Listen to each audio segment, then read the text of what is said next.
जय जयकार करे, उस पर जिसका भरोसा भरोसा, ओ तो कभी न डिगेगा डिगेगा, उस पर जिसका भरोसा भरोसा, ओ तो कभी न डिगेगा डिगेगा। चाहे बीमारी, चाहे गरीबी, चाहे हो अकाल, सब संकट से, सब कष्टों से ओ ही लगाएगा पार हो। जय जयकार जय जयकार करे। हालेलुया। सब संकटों से, सब कष्टों से ओ परमेश्वर पिता तू दूर करने वाला, हर एक जीवन को परमेश्वर शांति और सुरक्षा में लिए चलने वाला, मेरे महान परमेश्वर, अपने लोगों के लिए चिंता करने वाला प्रभु, मैं तेरा धन्यवाद करती हूँ। धन्यवाद रीबो सथारा लाबा। इस समय प्रभु मैं प्रार्थना करती हूँ मालती के लिए। इस समय प्रभु तेरी बेटी मालती बाई के लिए दुआ करती हूँ, प्रार्थना करती हूँ राजा यीशु मसीह के नाम से। जो भी आज सर्जरी है यीशु नासरी के नाम से, उस सर्जरी में तेरी सहायता को बोलते हैं। डॉक्टरों को प्रभु, नर्सों को प्रभु तेरे कब्जे में ले लेते हैं। प्रार्थना करते इसी समय खुदा की प्रभु उनका सही देखभाल ख्याल रखने पाए। डॉक्टर को प्रभु ज्ञान बुद्धि दीजिए ताकि उनका सर्जरी होने में पिता परमेश्वर राजा सक्सेस होने पाए। प्रभु जी सफलता को प्राप्त करे और मालती बाई तुरंत पिता जल्द ही पिता उनका घाव भरने पाए और वो स्वस्थ भला चंगा होकर तेरे नाम की महिमा करने पाए। कोई भी परमेश्वर राजा प्रॉब्लम ना होने पाए, परेशानी ना होने पाए, कोई भी इन्फेक्शन वायरस ना होने पाए, अच्छा मेडिसिन मिले, अच्छे सर्जरी होने पाए। ज्ञान और बुद्धि और समझ की आत्मा से उस डॉक्टर के अंदर में तू होकर इनकी सर्जरी आप करना प्रभु, हम तेरे हाथ में सौंप देते हैं। प्रार्थना करते हैं राजा किसी प्रकार की, कोई प्रकार की परमेश्वर परेशानी ना होने पाए। यीशु के नाम से मालती स्वस्थ है, भला चंगा हो चुकी है, उनका सर्जरी सक्सेस हो रहा है। प्रभु तेरा धन्यवाद करते हैं और प्रार्थना उद्धार करता यीशु मसीह के सामर्थ्य शक्तिशाली नाम में मांग लेती हूँ, आमीन। इस समय प्रभु जी मनोज के लिए केरला से जो है पिता मैं प्रार्थना करती हूँ राजा, मनोज के लिए पिता परमेश्वर राजा मैं प्रार्थना करती हूँ तेरे दास के लिए खुदा, जो उनकी मिनिस्ट्री है, जो सेवकाई है प्रभु, इनकी सेवकाई हो बहुतायत के साथ आप बढ़ाइए। एक सेवा जो काम, जो अच्छा काम जो इन्होंने शुरुआत की है पिता यीशु मसीह के सामर्थ्य नाम से पिता मैं ब्लेस करते हो, प्रार्थना करते हो एक अच्छा काम जो इन्होंने शुरू किया है यीशु नासरी के नाम से प्रभु जी उसे तू आप पूरा कर, तू सहायता कर, तू अगुवाई कर, तू मदद कर। प्रभु जी मैं तेरे हाथ में सौंपती और मैं प्रार्थना करती हूँ यीशु के नाम से इनकी मिनिस्ट्री में कोई भी प्रकार की गड़बड़ी रुकावट बंधन कार्य नहीं कर सकती है। मिनिस्ट्री तेरा है, ये सेवा तेरा है जिसको वो पूरा कर रहे पिता, तू सहायता कर कि उनकी सेवकाई में आप भी आगे आगे चलकर मूसा को जिस प्रकार से अगुवाई किया वैसे ही तेरे बेटे तेरे दास को अगुवाई कर और प्रभु उससे सेवकाई उसका मिनिस्ट्री आगे बढ़ सके और प्रभु आत्माओं को जीतने पाए, लोगों को बचाने पाए। प्रभु मैं तेरे हाथ में सौंपती हूँ और ये प्रार्थना उद्धार करते यीशु के नाम से मांग लेती हूँ, आमीन हालेलुया। ओ प्रभु परमेश्वर इस समय प्रभु जी सलूनी को ब्लेस करते हैं, रोशन को ब्लेस करते हैं, हर एक प्रकार की दुख बीमारी समस्या जाती रहने पाए। जिस बात को लेकर वो चिंता है, वो रो रहे हैं, आंसू बहा रहे, परमेश्वर उनके आंसुओं को पोंछ ले पिता मैं तेरा धन्यवाद करती हूँ और प्रार्थना उद्धार करते यीशु मसीह के नाम से मांग लेती हूँ, आमीन हालेलुया हालेलुया। प्रियो परमेश्वर का वचन मत्ती का किताब हम लोग देखने जा रहे हैं इस समय 13 अध्याय, मत्ती 13 अध्याय उसका हालेलुया 37 से लेकर हम लोग 43 पद तक देखने जा रहे हैं। यहाँ पर परमेश्वर का वचन कहता है, उसने उसको उत्तर दिया, किसने? यीशु मसीह ने लोगों को अपने उस दासों को अपने चेलों को यहाँ पर बताते हुए कह रहे हैं। यहाँ पर जैसे 36 पद में हम देखते हैं तो यहाँ पर कहता है तब वह भीड़ को छोड़कर घर में आया और उसके चेलों ने उसके पास आकर कहा, खेत के जंगली दाने का दृष्टांत हमें क्या कर दे, समझा दे। यहाँ पर उस भीड़ से, उस सेवकाई से वो बाहर निकले और उसके बाद एक घर में, ऐसा लगता है वो घर में आए हैं और चेले जो उनके साथ जो चेले थे यीशु मसीह के चेले, और उस दृष्टांत के बारे में वो उन्हें पूछ रहे हैं, खेत के जंगली दाने के दृष्टांत के बारे में क्या कर हमें समझा दे। यीशु मसीह हमें बता दे, सिखा दे, हमें दृष्टांत समझ में नहीं आया। और सच में उन दिनों में यीशु मसीह दृष्टांतों में बातें करते थे प्रियो और वचन बताता है यहाँ पर भी एक दृष्टांत के बारे में वो चेले उनसे पूछ रहे हैं और कह रहे हैं कि खेत के जंगली दाने का दृष्टांत क्या है, हमें समझा दे। और आगे वो कह रहा है, यीशु मसीह उनको उत्तर देते कहा, और क्या कहा, उसने उसने उसने किसने, यीशु मसीह ने उनको, किनको, उनके चेलों को क्या दिया, उत्तर दिया, अच्छे बीज। क्या उत्तर दिया, कह रहा है अच्छे बीज का बोने वाला मनुष्य का पुत्र है। मनुष्य का पुत्र कौन है, यीशु मसीह, जो क्या करता है, अच्छे बीजों को बोता है, अच्छा बीज को बोता है। हालेलुया। और खेत किसको दर्शाता है, खेत संसार को दर्शाता है, और अच्छा बीज राज्य की संतान, और जंगली बीज दुष्ट की संतान। तो कहने का मतलब है प्रियो, अच्छा बीज बोने वाला यीशु मसीह है, और खेत जो हम इस संसार में रहते हैं, इस संसार को कहा गया है, और अच्छा बीज हम और आप जो यीशु मसीह के बेटे और बेटियां हैं, जो उसकी आराधना करते हैं, जो उसके पीछे चलते हैं, जो उसके पीछे उस पर विश्वास और भरोसा करते हुए पाप और बुराई से अलग रहकर जीवन व्यतीत करते हैं, वे है अच्छा बीज जो राज्य, स्वर्ग राज्य के लिए है। हालेलुया। और जंगली बीज दुष्ट के संतान है। हालेलुया। जंगली बीज क्या है, दुष्ट का संतान, जिसे जिसे कहता है जिस शत्रु ने उसे बोया वह शैतान है। कटनी कटनी जगत का अंत है, और काटने वाले कौन है, स्वर्गदूत हैं। हालेलुया। जो दुष्टता के काम करते हैं, जिनके काम शैतानी है, जिनके काम शैतान के जैसा हरकत है, वो लोग किसके संतान है, वो दुष्ट के संतान है, और शैतान उनको बोया है, ऐसा वचन बताता है। और कटने का समय क्या है, किसको दर्शाता है, वो दुनिया के अंत को दिखाता है। काटने वाले कौन है, स्वर्गदूत है। हालेलुया। अतः जैसे जंगली दाने बटोरे जाते हैं और जलाए जाते हैं, वैसे ही जगत का अंत में होने वाला है, और मनुष्य का पुत्र अपने स्वर्गदूतों को भेजेगा, और वे उसके राज्य में से सब ठोकर के कारणों को और कुकर्म करने वालों को इकट्ठा करेंगे, और उन्हें आग के कुंड में डालेंगे, जहां रोना और दांत पीसना होगा।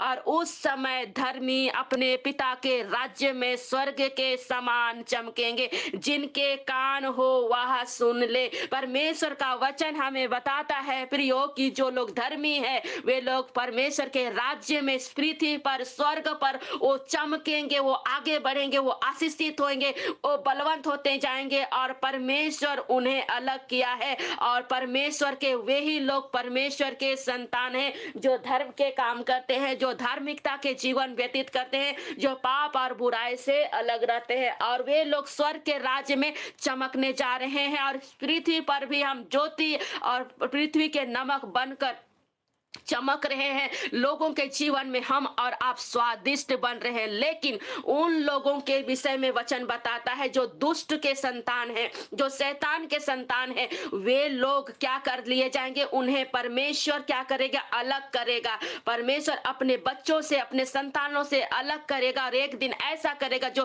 पाप करते हैं, जो दुष्टता से भरी हुई काम करते हैं, जो शैतान से के जैसा हरकत करते हैं, जो शैतान के संतान है, उन्हें अलग करेगा। और उसे जिस प्रकार हम लोग जब खेत में धान या गेहूं बोते हैं, हम लोग जिस प्रकार धान के खेतों से जिस प्रकार खरपतवार होते हैं, घास होते हैं, उसे निकाल कर अलग करते हैं और उसे हम जलाते हैं, उसे हम अलग सड़ने के लिए फेंक देते हैं, उसी प्रकार परमेश्वर इस संसार में जितने भी मनुष्य हैं जो शैतान के जैसा हरकत करते हैं, जिनके काम बुरे हैं, परमेश्वर उन्हें सभी को अलग करेगा और उस आग के झील में डाला जाएगा, उसे नष्ट किया जाएगा, उसे शैतान के वश में कर दिया जाएगा। और वे लोग सदा काल के लिए रोएंगे, वे लोग तड़पेंगे, उनको दांत पिसना होगा, वचन बताता है। सो प्रियो, आज के सुबह मैं आपको बताना चाहती हूँ, यदि आप चमकना चाहते हैं, आप इस पृथ्वी पर अधिकारी की नाई जीवन व्यतीत करना चाहते हैं, पृथ्वी में नमक बनकर जीवन व्यतीत करते हैं, तो आपको उस अच्छा बीज के समान इस पृथ्वी पर रहना होगा। स्वर्गीय पिता का बेटा बेटी जब जब आप कहलाते हैं तो आपको उस अच्छा बीज बनकर जो प्रभु ने आपके अंदर में जो अच्छा बीज बोया है, वचन डाला है, परमेश्वर अपना प्रेम को डाला है, परमेश्वर ने आपके लिए लहू बहाया, परमेश्वर आपसे प्रेम करता है, परमेश्वर को एक सौभाग्य मिला कि आप आज की सुबह परमेश्वर के वचन को सुन पा रहे हैं। तो आपको मेरी ये प्रार्थना है, प्रभु से मेरी प्रार्थना है कि परमेश्वर आपके जीवन को बदले, आपका मन बदल जाए, यीशु मसीह को उद्धार करता ग्रहण करे, यीशु का अपना जीवन दे और यीशु मसीह का संतान बन जाए, एक अच्छा बीज बन जाए। शैतान का संतान नहीं लेकिन परमेश्वर का संतान बनने के लिए आप तैयार हो जाएं, परमेश्वर का संतान बने ताकि आप परमेश्वर के जैसा काम करेंगे, प्रभु के जैसा सोचेंगे, प्रभु के जैसा अच्छे कामों को करेंगे, ताकि परमेश्वर आपको सुरक्षा प्रदान करेगा, परमेश्वर आपको चमकने के लिए आपको अवसर देगा, परमेश्वर इस पृथ्वी पर राज्य करने के लिए अवसर देगा, परमेश्वर अधिकारी के समान एक राजा का बेटा और बेटी के समान जीने के लिए सौभाग्य प्रदान करेगा। यदि आपका स्वभाव अच्छा है, यदि आपका मन परमेश्वर के मन के जैसा है, आपका हृदय पवित्र है, आपका सोच पवित्र है, याद रखिए आप स्वर्ग राज्य में चमकेंगे, इस पृथ्वी पर भी चमकेंगे और परमेश्वर के लिए बड़े बड़े चिन्ह और चमत्कार को करने के लिए परमेश्वर आपको उपयोग करेगा। सो परमेश्वर आप साधारण नहीं है, आप असाधारण है। आप कई एक बार क्या होते हैं, छोटी छोटी बातों को लेकर चिंता में पड़े रहते हैं जिसके कारण आगे नहीं बढ़ पाते हैं। प्रभु आपको आगे बढ़ने के लिए बढ़ोतरी का जीवन, बहुतायत का जीवन दिया है और इसीलिए आप छोटी मोटी बातों को लेकर परेशान ना करें कि कुछ शैतान है जो आपको परेशान करने का प्रयास करेगा। क्यों परेशान करता है शैतान? क्योंकि आप परमेश्वर की ओर फोकस ना करें, वचन की ओर आगे ना बढ़ सके। आपका जो मंजिल है, परमेश्वर का जो उद्देश्य है, प्रभु की महिमा करना, इस पृथ्वी पर राज्य करना, परमेश्वर के लिए बड़े कामों को करना, उसे आप ना कर पाए, इसीलिए शैतान परेशानी, बीमारी और चिंताओं को लेकर आता है। हालेलुया। लेकिन आप जब प्रभु को अपना उद्धार करता मानकर आगे बढ़ रहे हैं, चिंता और फिकर में, आप परेशानी में होकर उसी पर ध्यान नहीं दे रहे, तो याद रखिए प्रभु आपको हर चीज से छुड़ाएगा और आपको आगे बढ़ाएगा और जिस उद्देश्य के लिए प्रभु ने आपको बनाया है उस उद्देश्य में आप आगे बढ़ पाएंगे। आपका परमेश्वर आपसे बेहद प्रेम करता है और विशेष योजना है। हम इस पृथ्वी पर परमेश्वर की महिमा के लिए बनाए गए हैं। याद रखिए, यदि आप नौकरी में हो, चाहे बिजनेस में हो, चाहे सेवकाई में हो, चाहे जिस भी क्षेत्र में है, प्रभु का एक ही मात्र उद्देश्य है कि प्रभु आपके जीवन से अपनी महिमा को ले। याद रखिए, आदम और हवा को जिस प्रकार आदम की वाटिका में बनाकर आदम को क्या किया, परमेश्वर काम करने के लिए उस स्थान पर रखा और आदम हर एक जानवरों को नाम रखा और वो यहाँ वहां पर वो देखभाल करता है। आदम उस आदम की वाटिका में उस जानवरों का और वहां पर जितने भी थे परमेश्वर के कामों को करने के लिए उस स्थान पर रखा था और परमेश्वर मिलता था, बातचीत करते थे, वो आनंद के साथ जीवन व्यतीत करते थे। याद रखे, उस तरह हमें आज परमेश्वर चाहता है कि हम परमेश्वर के साथ मिले रहे, परमेश्वर के साथ जुड़े रहे, परमेश्वर से बातचीत करें और परमेश्वर के कामों को करे। और आज के पीढ़ी में हम लोगों को इसीलिए प्रभु रखा है और परमेश्वर का वचन जिस प्रकार से कहता है, अंत के दिनों में मैं अपनी आत्मा सभी पर उंडेलूंगा। क्यों उंडेलूंगा? क्योंकि ये दुनिया जब अंत की ओर जा रही है, दुनिया नाश की ओर जा रही है, हम उन लोगों को जो नाश की ओर जा रहे हैं उन्हें बचा लें, उन्हें झपट कर लाएं आग में से। आमेन, हालेलुया। सो प्रियो, आप परमेश्वर के उस उद्देश्य की ओर आगे बढ़े। आप पहचानिए आपके जीवन में कौन सा वरदान दिया है परमेश्वर। यदि आप नौकरी करते हैं, नौकरी के माध्यम से, बिजनेस के माध्यम से, उस रुपया उस धन से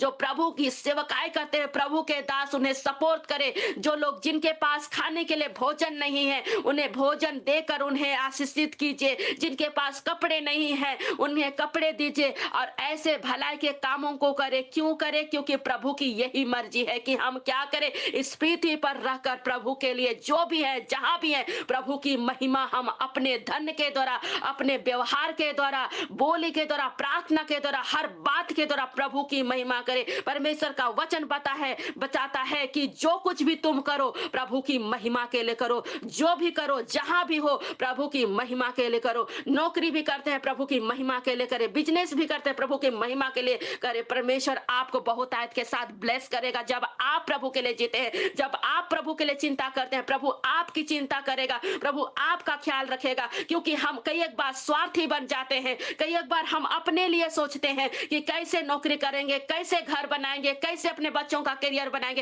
इसी बातों में डूबे रहते हैं। और जिसके कारण जो योजना प्रभु का है उसे आप देख नहीं पाते हैं, समझ नहीं पाते हैं, और जिसके कारण शैतान जो है आपको उसी बातों में दबाता है। शैतान और संसार की बातों में शैतान अपनी ओर खींचता है और आप दबे चले जाते हैं, और जिसके कारण जो उद्देश्य आपके लिए प्रभु का है उसे पूरा नहीं कर पाते हैं, और पूरा नहीं के होने के कारण आप प्रभु से दूर हो जाते हैं और प्रभु से दूर हो जाते हैं। शैतान आपके जीवन को अटैक करता है, शैतान टेम्पटेशन को लेकर आता है, डिप्रेशन को लेकर आता है, बीमारी को लेकर आता है, और जिस बात में आप बढ़ना चाहिए आप बढ़ नहीं पाते। यदि आप बढ़ना चाहते हैं, परमेश्वर का वचन बताता है, आप यदि चमकना चाहते हैं तो याद रखिए प्रभु के लिए आप एक अच्छा बीज के समान परमेश्वर के लिए फल लाएं। परमेश्वर आपको बोया है, प्रभु आपको बनाया है। परमेश्वर हमारा परमेश्वर आपसे प्रेम करता है। और यहाँ पर परमेश्वर का वचन हमने देखा कि धर्मी अपने पिता के राज्य में स्वर्ग सूर्य के समान चमकेंगे। जिसके कान हो सुन ले। आज की सुबह जिसका कान है आप सुन ले, आत्मिक आंखें खुल जाए। यीशु के सामर्थी नाम से मेरी यह प्रार्थना है, आत्मिक आंखें खुल जाए ताकि आप समझ सके कि मैं क्या बोल रही हूँ। तो सच में यहाँ पर हमारा परमेश्वर हमें और आप को आज की सुबह कह रहा है कि आप चमकना चाहते हैं तो आप परमेश्वर की इच्छा को पूरा करें। शैतान के जैसा, शत्रु के जैसा आप कार्य ना करें, क्योंकि जब शैतान और शत्रु के जैसा हमारा काम है हम नरक में डाल दिए जाएंगे। प्रियो, परमेश्वर के पुत्र हैं तो हमें परमेश्वर का पुत्र के समान ही हमें कार्य करना है, ताकि परमेश्वर के उद्देश्य के लिए जो परमेश्वर ने हमें बनाया है। सच में दिन बहुत कम है, दिन अभी बहुत छोटा है, समय अभी बीतता जा रहा है। आप परमेश्वर की महिमा में समय व्यतीत करें, समय को यूं ही व्यर्थ ना गवाएं। प्रियो, परमेश्वर आपसे प्रेम करता है और परमेश्वर आपको विशेष उद्देश्य से बनाया है। परमेश्वर आपको बढ़ाएगा, परमेश्वर आपके जीवन को छोटा नहीं। परमेश्वर का वचन कहता है मैं तुम्हें पूछ नहीं सर ठहराऊंगा। जो आंसुओं के साथ बोते हैं वो जय जयकार और परमेश्वर ललकार के साथ लौने पाएंगे। यदि आप आंसू में है, दर्द में है और आपके प्रभु आपके साथ है और आप प्रभु में बने हुए हैं, प्रभु आपके जीवन को हंसी में, आपके शोक को आनंद में बदल जाएगा। ये मैं बदल देगा। प्रभु आपसे प्रेम करता है। सो परमेश्वर इन सारी बातों के द्वारा आप सबों को बहुत आयत के साथ ब्लेस करे। परमेश्वर आपको बहुत सारा प्यार दे। परमेश्वर का प्रकाश ज्योति आपके जीवन को चमकने दे, परमेश्वर की महिमा के लिए। हालेलुया। सो परमेश्वर आपसे बातें करे, वचन के द्वारा, प्रार्थना के द्वारा निरंतर आप बढ़ते जाएं। यीशु के नाम से मैं हर एक को नाम बाय नाम ब्लेस करता हूँ। पवित्र आत्मा की अग्नि और सामर्थ निरंतर आपके जीवन में बना रहे, प्रभु की सुरक्षा बना रहे। शैतान और दुष्ट की सारी शक्तियों को आप कुचलने और रौंदने वाला बेटे और बेटियां बन जाए। मेरी ये प्रभु से प्रार्थना है। रिबो संदेरे रेबो सखारा थारा लबा। प्रभु मेरी ये प्रार्थना इस समय खुदा एक एक जन के लिए मैं दुआ करती हूँ। प्रभु जी सनोलिनी के लिए प्रभु जी पिता परमेश्वर मैं प्रार्थना करता हूँ। आरती के लिए प्रार्थना करती हूँ इस समय प्रभु यीशु मसीह के नाम से। राजा हालेलुया हालेलुया हालेलुया। चंद्रा बहन के लिए प्रभु दुआ करती हूँ, मैं प्रार्थना करती हूँ राजा। ओ प्रभु ईश्वर यीशु के नाम से पिता परमेश्वर राजा हालेलुया। यादव ब्रदर के लिए प्रभु धन्यवाद। अनुष्का के लिए दुआ करती हूँ, प्रार्थना करती हूँ पिता। इन सारे लोगों को पवित्र आत्मा आज की सुबह आप अपनी आत्मा और प्रेम और अग्नि से भर दे खुदा की, ताकि निरंतर खुदा यीशु मसीह के सामर्थ्य नाम से पिता ये चमकने वाले बेटे और बेटियां बन जाए। हर प्रकार की पाप और बुराई से इनके जीवन को दूर कर। हर एक बातें जो संसार अपनी ओर खींचती है, हर एक बातें जो चिंता को लेकर आती है, अपनी करियर को लेकर शैतान दबाने का प्रयास करती है, पिता परमेश्वर मेरी ये प्रार्थना है खुदा आज की सुबह सारे लोगों को यीशु मसीह अपने लहू में, अपने पवित्र आत्मा की अग्नि से सुरक्षित रखिए, लहू में ढाप लीजिए, ताकि सही सोचे, सही देखने पाए, सही पिता निर्णय लेने पाए अपने जीवन को लेकर, भविष्य को लेकर, करियर को लेकर। प्रभु यीशु मसीह जो तेरी मर्जी है, जो तेरी इच्छा है, यदि किसी को अच्छा नौकरी, अच्छा पोस्ट में तू रखना चाहता है, अच्छे नौकरी दीजिए। यदि पिता परमेश्वर ये चाहते हैं खुदावन यीशु मसीह अच्छा बिजनेस करे तो बिजनेस में रखिए। यदि ये पिता परमेश्वर तेरी सेवकाई के लिए बुलाए गए हैं फुल टाइम मिनिस्ट्री के लिए, तो इन्हें मिनिस्ट्री के लिए पिता इस्तेमाल कीजिए। यदि खुदावन प्रभु जी ये प्रार्थना योद्धा बनकर लोगों के लिए प्रार्थना करे, तो ये प्रार्थना करने वाले बेटे और बेटियां बन जाए, प्रभु तेरी मर्जी को पूरा करने पाए। और यदि तू चाहता है इस नौकरी के द्वारा प्रभु ये दान दशमांश देकर लोगों को भलाई करे, सेवा में सपोर्ट करे, तो प्रभु ऐसी भलाइयों को तू करने करने के लिए पिता परमेश्वर राजा उन्हें सामर्थ दीजिए, शक्ति दीजिए, अच्छे नौकरी से ब्लेस कीजिए खुदा। ये कोई भी पिता अपने स्वार्थ के लिए ना जिए, लेकिन तेरी मर्जी को पूरा करे। और जब तेरी तुझे खुश करेंगे, तेरी मर्जी को पूरा करेंगे प्रभु, इनके जीवन में सदा निरंतर परमेश्वर आप अपनी महिमा को लिए लिए चलिएगा प्रभु। मेरी ये विश्वास है खुदा, तेरा वचन कहता है प्रभु, जिस प्रकार प्रभु रोगी में रहकर खुदावन यीशु मसीह दाऊद कहता है एक समय, परमेश्वर प्रभु जी मैं जीवित रहूंगा और ना मरूंगा और तेरे नाम की महिमा का वर्णन करूंगा। सच में खुदा कोई रोगी है, दुखी है, आज यीशु के नाम से जिसके जीवन में पिता परमेश्वर शैतान ने पिता परमेश्वर जंगली बीज को बोया है, बीमारी की आत्मा को बोया है, किडनी लीवर खराब हो गया है, डैमेज हो गया है, जिसका पिता परमेश्वर राजा खुदावन यीशु मसीह राजा जिसे शैतान पिता परमेश्वर कब्जा कर रखा, यीशु के नाम से हम आजादी की घोषणा करते, छुटकारे की घोषणा करते। शैतान इन्हें मारना चाहता है पिता, मैं प्रार्थना करती यीशु के नाम में, शैतान का हर एक गंदा हाथ को मैं उखाड़ फेंकती हूँ यीशु के नाम में, और मैं प्रार्थना करती हूँ कि पूरी रीति से ये स्वस्थ हो जाए, भले चंगे हो जाए यीशु के सामर्थ्य नाम से। और प्रभु ये तेरे नाम की महिमा के लिए, वर्णन के लिए जीवित रहने पाए, दीर्घायु से ब्लेस होने पाए प्रभु परमेश्वर। तेरा वचन जिस प्रकार से प्रभु जी पिता परमेश्वर भजन संहिता 91 में लिखा है पिता परमेश्वर राजा, जो मेरे नाम को जान लिया है, जो मेरे नाम को जान लिया है, कौन? जो यीशु मसीह को उद्धार करता कहते हुए वो जान लिया है, मान लिया है कि मेरा प्रभु यीशु मसीह ही मेरा उद्धार करता, मेरा परमेश्वर है। हालेलुया, उसे परमेश्वर ऊंचे स्थान पर रखेगा। ये मैन हालेलुया।